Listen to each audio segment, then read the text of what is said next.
Em nome do Pai, do Filho e do Espírito Santo. Amém.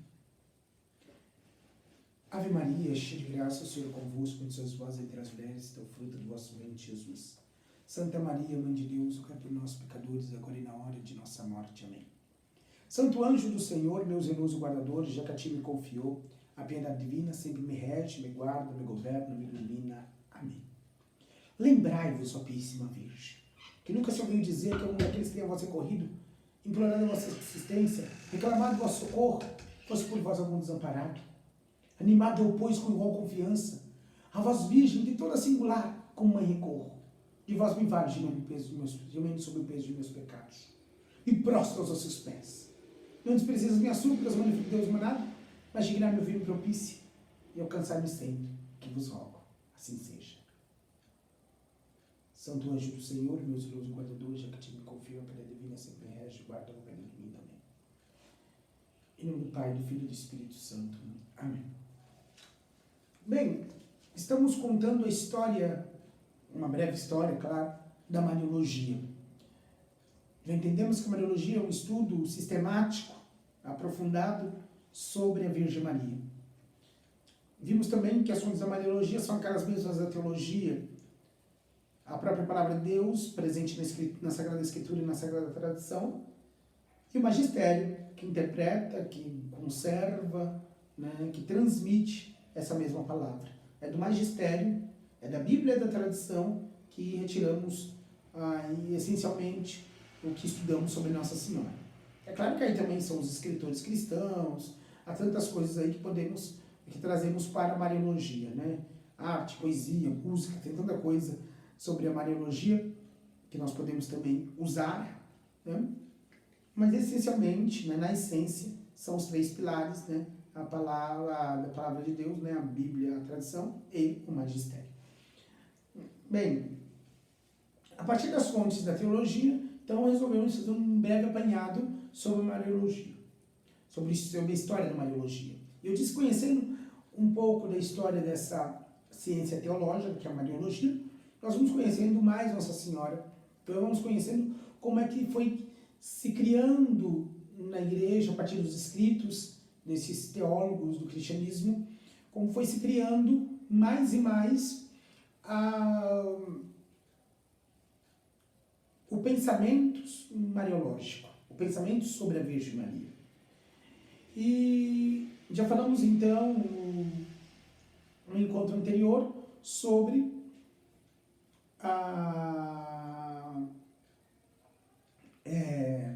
no encontro anterior falamos sobre a Mariologia na Idade Antiga, nos primeiros tempos do cristianismo, né? Foi um longo tempo que falamos, né? Porque desde da Era Apostólica, desde o primeiro século até o século IX, né? Que são 9 séculos aí de estudos, de história, né? Sobre a Mariologia. E aí, então, prosseguimos na Mariologia no tempo moderno, do século IX, né? E parte do século IX, até o século XVI, até o início do século XVI. Aí temos a Mariologia na Idade Média. Muito bem.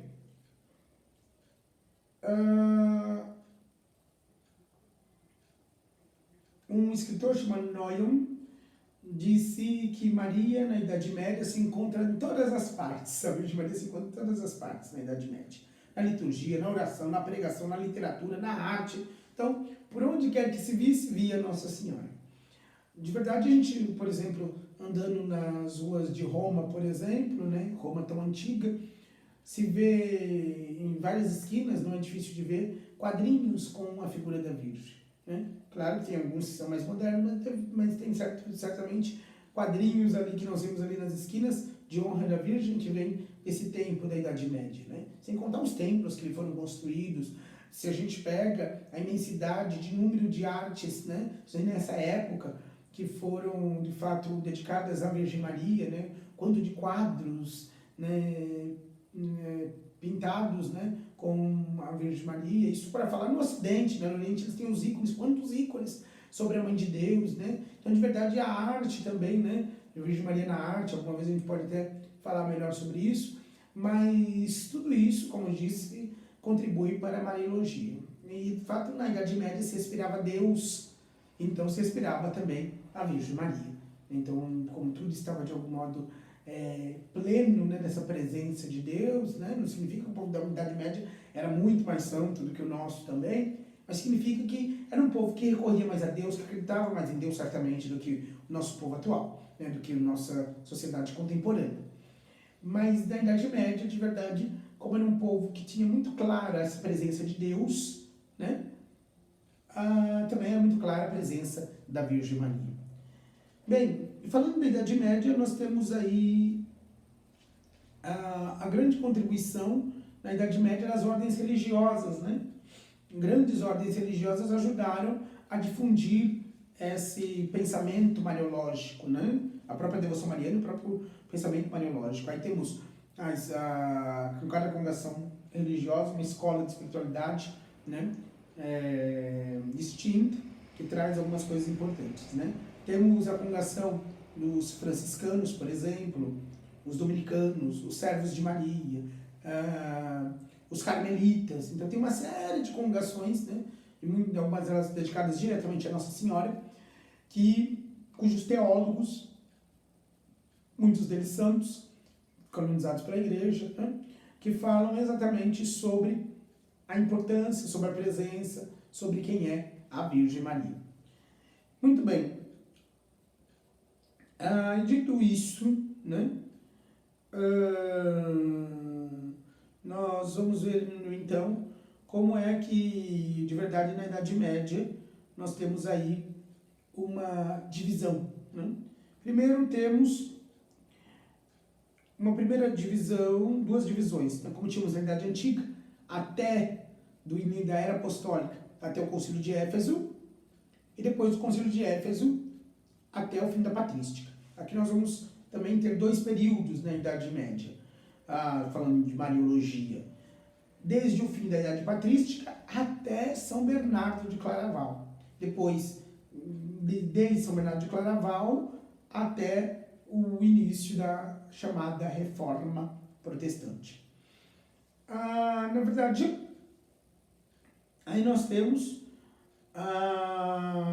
dois períodos, e como sempre nós distinguimos o Oriente do Ocidente. Nós vamos reparar que na Idade Antiga, né, até o século IX, nós temos aí muito forte o Oriente, não que a Mariologia tenha parado no Oriente na Idade Média em diante, mas depois isso vai de verdade, né, vai diminuindo, vai arrefecendo esse espírito mariológico, né, como pelo menos como entendemos dos inícios no Oriente, né? Porque no Oriente haverá outro tipo de manifestação da devoção mariana e também da própria estudo sobre Nossa Senhora, a partir também porque lá haverá o cisma, né? A divisão do Cristo, a primeira grande divisão do cristianismo, né? Onde então haverá a Igreja Ortodoxa. Então a Igreja Ortodoxa então terá um outro modo, né, de ver, de conceber a Virgem Maria. E aí o que era uno entre as duas igrejas, os modos de pensar sobre a Assunção, sobre a Imaculada Conceição, na Igreja Ortodoxa isso vai ter outros caminhos. Então, por exemplo, na Igreja Ortodoxa não é bem que não aceita, mas não reconhece como dogma a Imaculada Conceição, a Assunção de Nossa Senhora, né? Eles têm outro modo de ver, né? E, na verdade, o Ocidente, então, vai caminhar, né, e vai desenvolver ainda com mais força essa Mariologia, como a vemos e como entendemos também nos dias de hoje. Mas ainda vamos fazer essa distinção, Oriente e Ocidente. Bem, nesse primeiro período, do século IX ao século XII, da fim da Patrística a São Bernardo, nós temos no Oriente um período de começo de uma decadência. Como já expliquei, né? O Oriente, aos poucos, não terá mais essa estrutura teológica, mariológica, como se tinha antes. Pertence a este período, né, São Tarásio, São Teodoro Estudita, Epifânio Monge, né, São Tarásio é o século IX, Epifânio é século VIII para o IX, Santo Epifânio também, Epifânio Monge é do século VIII para o IX, São José, o Inógrafo, no século IX também Fócio, também no século IX, Jorge de Nicomédia, Teogonosti, final do século IX, Teodoro Abucurra, século IX, Simeão Metafraste, século IX, Niceta David, século IX, Leão Imperador, século X, Santo Eutico, Patriarca de Constantinopla, século X, Cosme Investitor, século X, Pedro de Argo, século X, São João o Geômetra, século X, João Mauropus, século XI, Jacobo Monge, século XI, Teofilacto, arcebispo da Bulgária, século XII. Né? Então aí nós temos escritores dessa época. Os principais problemas mariológicos deste período no Oriente serão sobre a Imaculada Conceição, a Assunção de Nossa Senhora, a Medianeira, a Rainha do Universo.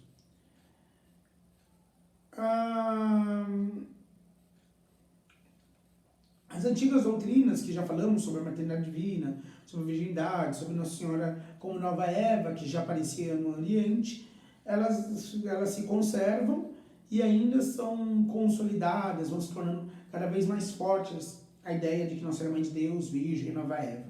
E aí vai se desenvolvendo outras realidades sobre a Virgem Maria, como a Imaculada, a Assunção, a sua mediação, sua realeza, né?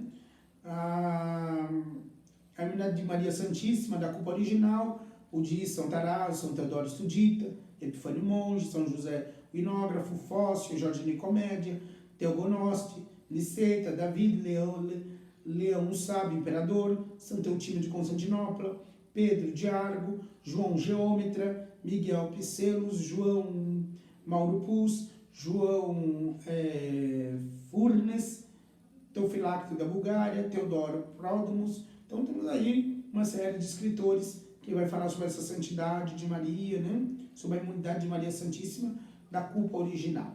Também ensinaram a Assunção Corpórea de Maria, São Teodoro Estudita, Epifânio Monge, Teogonosti, Teodoro Abucurra, Simeão Metafraste, Leão Sábio Imperador, João Mauropus e outros. Também é dessa época, no Oriente, um livro muito importante chamado Livro do Trânsito da Bem-aventurada Virgem, né? Que é provavelmente do século X, né? Onde se narra muitos milagres, né? Que se alcançaram por intercessão da Virgem Maria, né?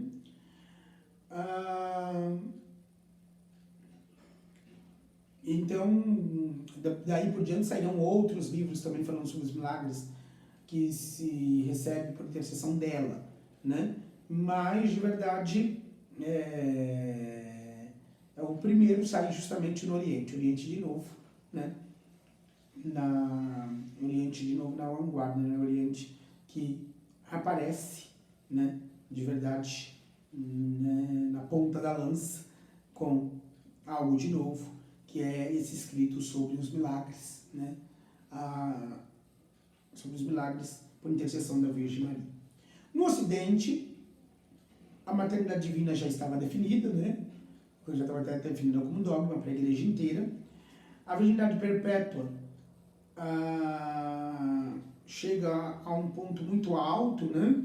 Então, de verdade, se chega muito claramente que reconhecer a virgindade de Nossa Senhora é reconhecer, na verdade, reconhecer a virgindade de Nossa Senhora é reconhecer exatamente o depósito da fé, né, que isso faz parte do depósito da fé, isso estava claríssimo já nesse tempo, né, na Idade Média, a virgindade de Nossa Senhora, né. Por exemplo, Santo Ildefonso Toledo tem um livro, né, chamado Liber de Virginitate Perpétua, o livro da virgindade perpétua da Santíssima Virgem Maria, né. Então já tem um livro até com esse título, Santo Ildefonso de Toledo. Ficava ainda em discussão a relação perpétua à virgindade de Maria, um detalhe bastante delicado, o modo como se ficou o parto virginal. Então, de verdade, não era mais exatamente a ideia clara de ser a virgem antes, durante, depois do parto, mas ainda tinha algumas discussões de como ela foi virgem durante o parto, como isso se deu, né? Que é muito interessante, né? Como é que a virgem permaneceu virgem durante o parto. Nós vamos falar disso quando falarmos sobre o dogma da virgindade perpétua, mas é interessante, né? Como ela permaneceu virgem naquele momento exato que ela dava à luz ao menino Jesus, né? Então, eram algumas discussões da época também, né? Se Jesus nasceu de um modo ordinário, né? Com dores do parto, a Virgem Maria ou não. Então, essas coisas foram discutidas nesse tempo na Mariologia, né? E aí, então, vai se sair também algo muito bonito, né? De alguns escritores dessa época, né? Retramo, Pascácio, Radberto, né? São Fulgêncio, Máximo de Turim, né? Ildefonso, São Gregório. Eles colocam algumas coisas interessantes. Eles vão ter uma tese diferente, ou alguns, né? Radmer e Pascácio, Radberto, eles têm umas ideias de que foi um parto normal, no sentido assim, um parto que ela teve dores do parto, o menino Jesus saiu, né? Com toda a placenta, né? Com tudo aquilo que sai, né? De verdade saiu sujinho, teve que ser limpo, né? A ideia de um parto como de toda criança, né? Isso esses autores falavam. Agora, Fulgêncio, São Máximo de Turim, Santo Ildefonso, São Gregório, eles têm outra ideia.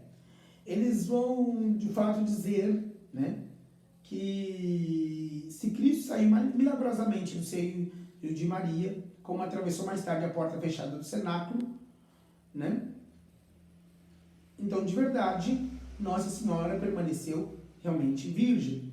Então, ele passou por ela como o raio de luz atravessa a janela sem quebrar a vidraça. Então, a ideia clara da virgindade durante o parto, né? Jesus passou sem romper, então também foi um nascimento totalmente extraordinário, né? Então, Jesus nasceu já limpinho, Jesus já nasceu sem provocadores, né? Então, é algo aqui que é debatido nessa época também, né? Depois também aqui já se fala mais do próprio Imaculado da Conceição de Nossa Senhora, que foi concebida sem pecado, né? Isso já vai chegando com ainda muito mais força nessa época, né? Haverá uma discussão, né? Se ela teve ou não teve pecado, né? Alguns disseram que teve pecado original, depois foi purificada no seio da sua mãe Santana durante o percurso, né? Ainda não estava definido o dogma. O dogma, na verdade, é uma coisa muito recente, foi definido no século XIX, como já dissemos.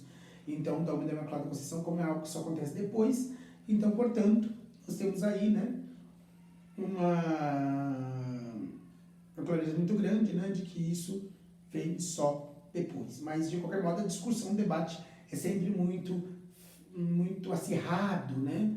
É um debate feito com muito fervor sobre a Imaculada Conceição de Maria, se ela é imaculada ou não, né? E aí nós temos alguns autores que falam dessa imunidade de Nossa Senhora do pecado original, né? Aimone, de Ausbestart, né, do século IX, diz que Deus criou a Virgem Santíssima de tal maneira que a fez nascer purificada do influxo de qualquer concupiscência, de qualquer inclinação do pecado. Ela nasceu sem essa inclinação para o pecado. Pascácio e Radberto deduz que a imunidade da culpa original da Virgem, que por causa da imunidade da culpa original da Virgem, seu parto foi sem dor. Ele fala justamente que Nossa Senhora não teve dores no parto porque ela não teve a culpa original, né? Fulberto de Chartres, né, reconhece a presença da Virgem desde o princípio de sua a presença da graça de Deus, né, desde o princípio de sua criação. Ela foi imune do pecado porque estava cheia da graça de Deus. Em respeito à santidade da Virgem, em relação à santidade da Virgem Maria, tem também a afirmação de Santo Agostinho, já dissemos, né? E aí chegamos então a São Cesário de Arles, no século VI, né, que afirma que a Virgem Santíssima foi preservada do contágio da mancha do pecado. Né? No período do século IX ao século XII, então nós teremos as discussões. Até aí nós já tínhamos autores, né, antes desse período, como já dissemos, né, na Idade Antiga, que falavam em favor da Imaculada da Conceição, né, da, pelo menos uma santidade de Nossa Senhora, onde ela foi preservada da culpa original. Agora, para chegar ao termo da Imaculada da Conceição, então houve bastante discussões. Né? Houve discussões também no século IX ao século XII, né, em torno da Assunção Corpórea de Maria Santíssima. Né? Então, alguns simplesmente negavam que ela tinha sido levada ao céu em corpo e alma, né, que ela tinha realmente tido essa glória depois da morte, né? Que eram chamados agnósticos, né? Que eram conduzidos por um chamado pseudo-Jerônimo, né? E há também os favoráveis à Assunção Corpórea de Maria, né? Que são conduzidos por um chamado pseudo-Agostinho, né? Entre eles, Abbon de Saint-Germain, Fulberto de Chartres, Herberto de Lozinga, Honório de Autun, Ricardo de São Vítor, né? Então são alguns que eram a favor da Assunção Corpórea. Né? Os primeiros que, ainda que evitassem a negação da Assunção Corpórea, manifestavam mais ou menos claramente sua incerteza. Os segundos, no entanto, já eram favoráveis, né? Esses últimos que nós falamos já eram plenamente favoráveis, abertamente favoráveis à Assunção Corpórea. Né? O Tratado da Assunção do Pseudo Agostinho é certamente o melhor tratado mariológico desta época, né? Onde ele fala sobre a Assunção Corpórea de Nossa Senhora. Depois de um período de oscilações entre ambas as partes, né? Os seguidores do Pseudo Agostinho terminaram por prevalecer até o fim do século IX sobre os do Pseudo Jerônimo, né? De modo que a Assunção Corpórea de Maria Santíssima começou a fazer sentença comum, né? Daí por diante, né? A partir do século XI, já não se tinha muito mais discussão sobre isso, né? Já era algo já claro de que Nossa Senhora foi assunta sem corpórea. O dogma é bem recente, é dia 1º de novembro de 1950, por Pio XII, né? O dogma é de agora, a proclamação do dogma, mas a igreja inteira já tinha isso mais ou menos, por assim dizer, né? Mais ou menos claro, né? Um ou outro que poderia contestar, mas era muito isolado, porque na verdade a igreja toda já tinha clareza de que Nossa Senhora, da Assunção de Nossa Senhora. Faltava a confirmação pelo dogma, e o dogma foi declarado em 1º de novembro de 1950. Muito bem. Também nessa época, temos aí a Realeza de Maria, né? Que faz muitos progressos, né? Então aí nós temos, além dos antigos, né? Que falavam disso, né? Sobre a Realeza de Maria, nós temos aí, por exemplo, né? De verdade, Alcuino, né? No século IX, compõe fervorosos poemas à rainha de nossa saúde, de nossa salvação, né? A rainha mãe de Deus, né? O autor célebre do discurso sobre a Assunção começa convidando as filhas de Jerusalém a contemplar a Maria, ele diz, né? Mãe do Senhor coroada com o real diadema de glória com o qual coroou seu filho no dia da alegria de seu coração, no dia de sua gloriosa assunção aos céus, né? Ela que no dia da Assunção foi coroada, né, como rainha.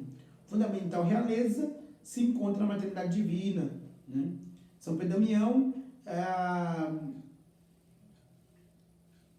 ele exprime também a realeza de Maria. É famoso o texto, né, que teve depois tanta divulgação da literatura mariana, né? Que São Pedro Damião, né? Que diz o seguinte: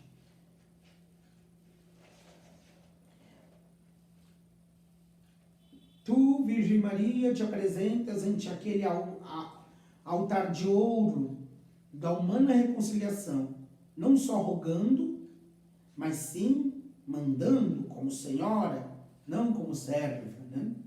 Também Santo Anselmo de Lucca, no século XII, desenvolve o tema da realeza mariana com algumas variações, né? No século XI, nasce o hino oficial da realeza de Maria, né? Até universal, por assim dizer, né? Pelo menos aqui no Ocidente, né? Do santo monge beneditino, provavelmente esse hino, né? O monge beneditino chamado Hermann Contracto, que provavelmente é o compositor da Salve Regina, né? Que pelo menos até aquela parte que diz, né? Mostrar-nos Jesus, né? Depois dizem que São Bernardo que acrescentou ó clemente, ó piedosa, do sempre Virgem Maria. E de fato, pensando que justamente é uma época que tanto fala-se da realeza de Maria, que podia surgir um hino tão bonito como a Salve Rainha, né? Muito bem. E aí entramos no segundo período, falamos do primeiro período, que vai desde do fim da patrística até São Bernardo, e de São Bernardo em diante. Então chegamos em São Bernardo, né? São Bernardo é o protestantismo. Mas aqui também nós estamos nos tempos do grande cisma, né? Na grande separação, onde nós temos de um lado temos a Igreja Católica e de outro lado a Igreja Ortodoxa, né? A ruptura, o cisma. Mas não por isso eles vão deixar também de falar da Virgem Maria, até porque na Igreja do Oriente sempre houve, né? E ainda há uma grande devoção a Nossa Senhora, né? Temos aí então, né? Algumas coisas aí, né? Ainda se fala, né, da santidade de Nossa Senhora, ainda se fala da sua Assunção, a mediação, a Rainha do Universo, são assuntos que ainda são tratados nessa época no Oriente, mesmo com a divisão, né? Pertence a este período, né? João Furnes, no século XII, Miguel Glicas, Neófito Recluso, no século XIII, né? Germano II, patriarca de Constantinopla, no século XIII, João Gabras, século XIV, Gregório Palamas, século XIV, Nicolas Cabasilas, né? Século XIV, Mateu Cantacuzeno, século XIV, Teófanes Niceno, século XIV, Manuel II Paleólogo, século XIV para o século XV, Isidoro Gabras, século XIV, José Brienos, século XV, Demétrio Sidônico, século XV, Jorge Escolarius, século XV. Então aí temos uma série de escritores também de Mariologia depois do cisma, né, do Oriente com o Ocidente. No Ocidente, né, então resplandece, né, a figura grandiosa de São Bernardo de Claraval, doutor da Igreja, né, grande poeta mariano, grande escritor mariano, né? De fato, São Bernardo ele vai influenciar até os outros escritores marianos que virão, né? São Bernardo nasceu em 90, né? E morreu em 1153, né?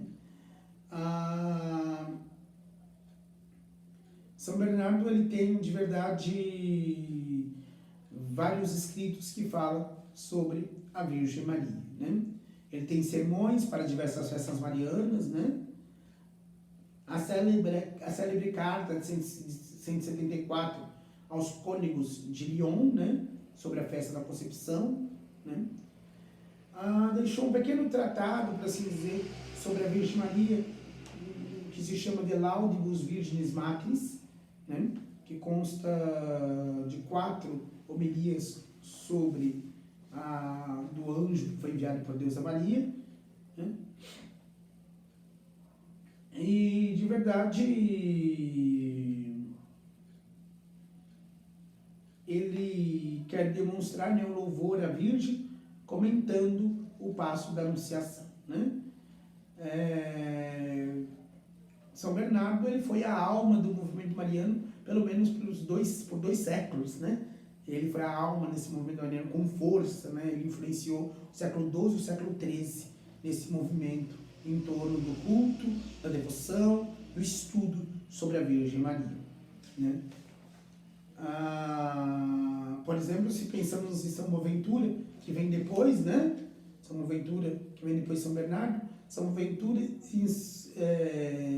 cita em seus escritos pelo menos 400 vezes São Bernardo. Então, de verdade, ele influenciou muito os outros autores marianos também, né? No Ocidente, durante esse período, dominam mais ainda no Oriente 3 grandes temas mariológicos: a Imaculada, a Assunção e a Mediação, né? No século XII, começa no Ocidente a discussão sobre o privilégio da imunidade da Virgem da culpa original, suscitada na Inglaterra pela festa da Concepção, né? E aí nós já temos discussões, né, de dois lados, os que são a favor e os que são contra. Sustenta essa imunidade da culpa original Pedro de Mich e Admero Osberto de Clara, né? Uma forte corrente de oposição surge na França, e justamente São Bernardo de Claraval, que não era a favor da imunidade da culpa original, né? Ele via Nossa Senhora muito alta, muito grande, mas ele não achava que Nossa Senhora fosse imune à culpa original. Ele achava até que ela poderia ter sido concebida, nascida sem a culpa, ter sido preservada da culpa no momento do nascimento, mas ter sido concebida no primeiro instante da sua concepção, não. E com ele, então, outros também, né, de verdade, foram contra esse pensamento da Imaculada Conceição, até porque na época não era dogma, né? Então havia o debate, a discussão desses teólogos. Então temos aí, né, as controvérsias aí, né, dos que eram contra, né? Alexandre de Hales era um, né? São Boaventura, Santo Alberto Maio, Santo Tomás de Aquino, Henrique de Gante, né? Então a gente pode até imaginar, né, que como havia santos, né, que na época não eram santos, mas eram grandes doutores, já eram grandes professores, eram grandes mestres, que eram contra, então não é à toa também que se demorou tanto a se proclamar o dogma da Imaculada Conceição, né? Porque havia também argumentos que pareciam muito fortes também para a proclamação deste dogma, né? Mas entre os defensores da Imaculada nessa época surgem também São Pedro Pascácio e os franciscanos, né? Guilhermo Arem e o Beato Duns Scoto, né? Beato Duns Scoto, muito importante, porque dos seus escritos também se baseará para a proclamação do dogma séculos depois, né? Raimundo Lúlio, né? E sem contar também o grande Santo Antônio de Pádua, que era um grande defensor da Imaculada Conceição de Maria, né? Depois também, como dissemos, as congregações religiosas, né? Quando pensamos na congregação das Concepcionistas, que foi fundada justamente para defender essa verdade da Imaculada Conceição de Maria, né? Santa Beatriz da Silva, né? Então fundou essa congregação justamente em honra da Imaculada Conceição, né?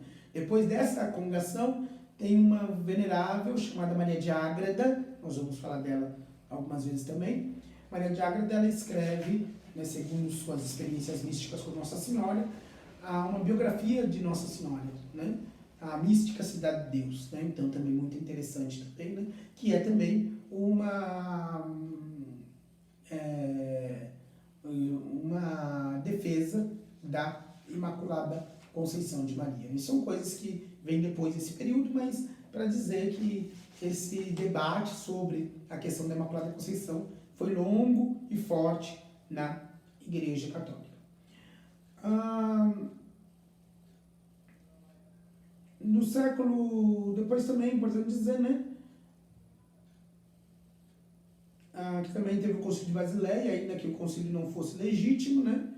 É um concílio que esclarecia também a questão da Imaculada Conceição. Do século XIII em diante, a sentença da Associação Corpórea começa a fazer-se comum e a provar-se com tal abundância de força de argumentos que nos séculos seguintes tiveram muito pouco que acrescentar, né? Muitos que se voltaram, e muito poucos os que se voltaram contra a dogma da Assunção. É muito poderoso o impulso também ao conceito da mediação mariana, né? Considerada tanto em seu aspecto de cooperação como de aquisição, né, de todas as graças, como de cooperação na distribuição das mesmas graças. Foi o que recebeu de São Bernardo, né, o doutor da mediação, né, por excelência, né, por excelência. São Bernardo é que fala, né? Ele tem até um sermão bonito chamado Aqueduto, que ele justamente usa essa ideia, né? Do aqueduto, né?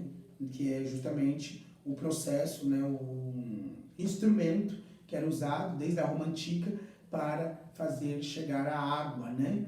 E o da Roma Antiga era já na época muito avançado, né? Para aquela época, o aqueduto, no sistema de distribuição de água era muito forte. E São Bernardo fala que esse aqueduto, né? Nesse instrumento por onde se passa a água da graça é Nossa Senhora. Então São Bernardo vai falar isso de muita força, nós vamos voltar a isso quando falar da mediação mariana, mas ele vai dizer que não há graça de Deus que não passe pelas mãos de Maria. Né? E depois ele vai ser seguido várias vezes, durante muitos séculos, né? Seja por outros santos, pelos papas, né? Que falam exatamente sobre essa mesma ideia. Muito bem. E aí, então, na questão da mediação, nós temos também, né, além de São Bernardo, né, outros que falaram, né, Santo Alberto Maio, São Boaventura, São Bernardino de Sena, né,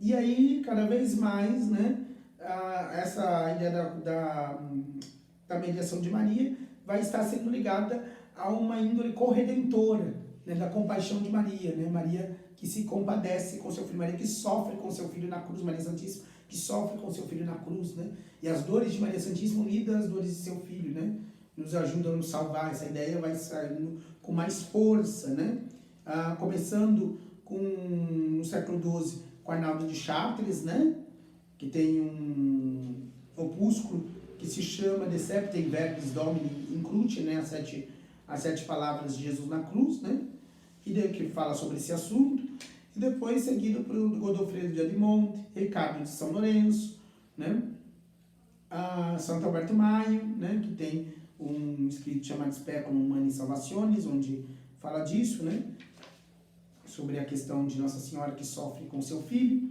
né, e depois aí outros teólogos falarão dessa compaixão de Maria Santíssima, né, com a paixão de Cristo, né. São Bernardo dirá que o que Cristo sofreu no corpo, Maria Santíssima sofreu na alma, né, ela está unida nesse mesmo sacrifício de Jesus, né.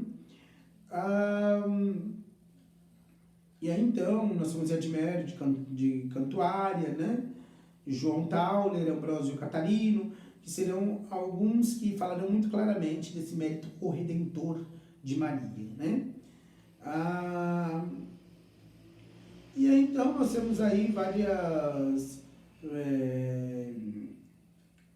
vários autores que tratam desse assunto, né, com Santo Alberto Magno, São Tomás de Villanova, que vai falar dessa compaixão de Nossa Senhora, desse seu mérito corredentor, né. E a realeza de Maria recebe novo impulso também por obras, sobretudo de Admero, Ruperto de Deus, de São Bernardo, né, que fala que nas 12 estrelas que estão coroadas da Nossa Senhora estão as 12 prerrogativas que resplandecem aos olhos de todos o diadema de Nossa Rainha, né. O Henrico Abade de Igni, né, que coloca a Maria Santíssima, né, ao lado do trono régio de Cristo. São Tomás de Aquino, São Boaventura, né, Conrado Saxônia, né, que em seu Speculum traça uma verdadeira defesa da renovação de Maria Santíssima. Santo Alberto Maio, né, que é o autor mais fecundo e mais sólido sobre esse tema da realeza de Maria Santíssima nesse período, né. Com o século XII começa a florescer, como já dissemos, como já tinha no Oriente, livros sobre milagres atribuídos a Nossa Senhora, né? Então serão vários livros que vão surgir aí, né, sobre a Virgem Maria, na França, em outros lugares, né, principalmente falando do que as graças que as pessoas recebiam nesses santuários da Idade Média, quando as pessoas iam até a igreja. Isso daí são coisas registradas, né, desta época também, né?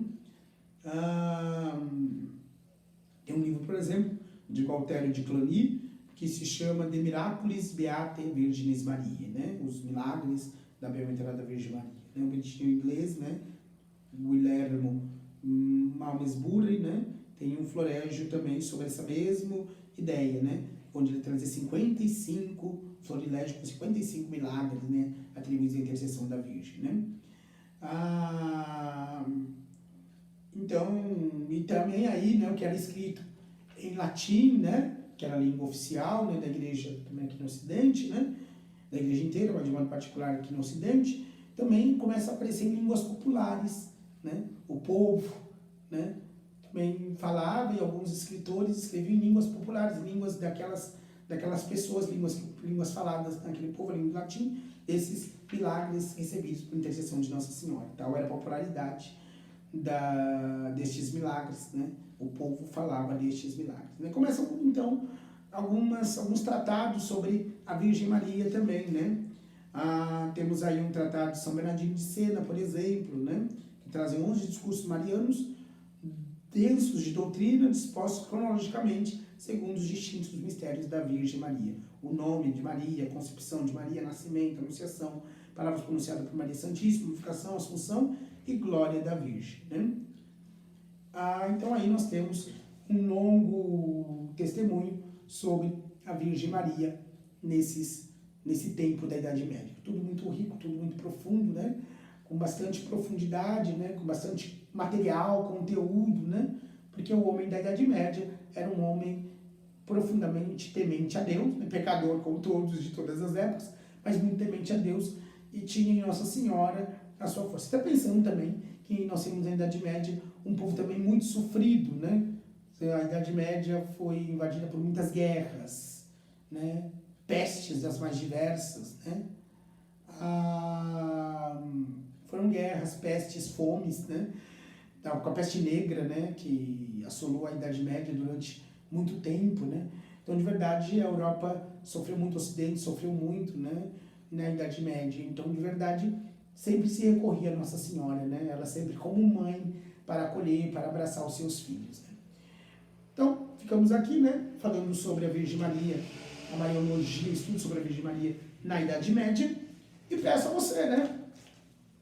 De verdade, eu sou o Padre César, da Paróquia Jesus de Nazaré, Tapicerica da Serra, Diocese de Campo Limpo, São Paulo. E esse é o canal, nosso canal no YouTube, né, da Paróquia Jesus de Nazaré, Tapicerica da Serra. Eu peço, se você não se inscreveu, que você se inscreva no canal, peça para outras pessoas se inscreverem também, né, para chegar este conteúdo e outros tantos conteúdos de evangelização que temos no nosso canal. E que também você possa curtir esse vídeo, possa tocar no sininho, ativar as notificações para que você fique sabendo de vídeos novos que vamos colocando aqui, né? Que vamos subindo aqui nesse canal do YouTube, e que você possa compartilhar esse vídeo para que mais pessoas entendam mais sobre Nossa Senhora, se aproxime mais da Virgem Maria, para se aproximar e amar mais a Jesus Cristo também. Muito obrigado, você que nos acompanhou. E desça sobre você e permaneça sempre essa bênção do Deus Todo-Poderoso, que é Pai, Filho e Espírito Santo. Amém. Deus abençoe.